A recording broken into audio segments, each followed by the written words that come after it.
झारखंड की पावन धरती पर स्थित है। श्री सम्मेद शिखर जी जैन धर्म का सबसे बड़ा, सबसे पवित्र और सर्वोच्च मोक्ष तीर्थ कहा जाता है, जहां सांसें धीमी हो जाती हैं और आत्मा बोलने लगती है। वहीं से मोक्ष का मार्ग शुरू होता है। यही वह पावन पर्वत है जहां 24 में से 20 तीर्थंकरों ने इस नश्वर संसार से मुक्त होकर निर्वाण प्राप्त किया।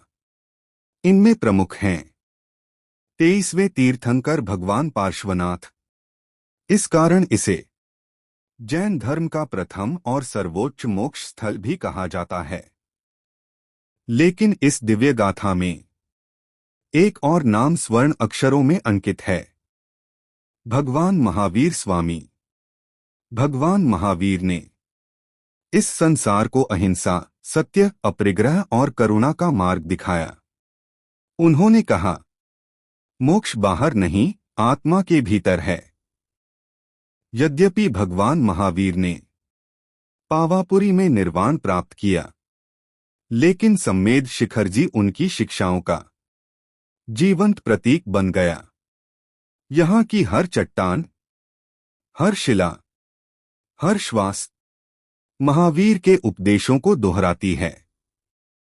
आज भी श्रद्धालु मधुबन से पैदल यात्रा प्रारंभ करते हैं, नंगे पांव, मौन व्रत में, केवल एक संकल्प के साथ, मैं नहीं, मेरी आत्मा चले।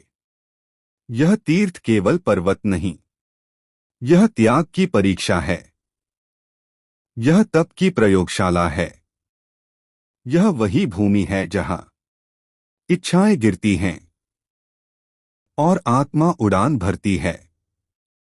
इसलिए कहा गया है, जैन धर्म का सबसे बड़ा तीर्थ श्री सम्मेद शिखर जी और मोक्ष का पहला और अंतिम द्वार।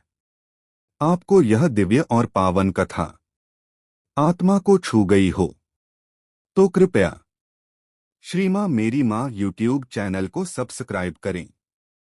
ऐसी ही अध्यात्म से भरी, रहस्यमयी और मोक्ष का मार्ग दिखाने वाली अनसुनी कथाएं सुनने के लिए हमसे जुड़े रहें। इस कथा को अपने परिवार और मित्रों के साथ शेयर करें, ताकि यह दिव्य ज्ञान अधिक से अधिक आत्माओं तक पहुंच सके। आपका प्रेम और समर्थन हमें और भी पावन कथाएं लाने की शक्ति देता है। श्री मां मेरी मां, जहां कथा नहीं, आस्था बोलती है।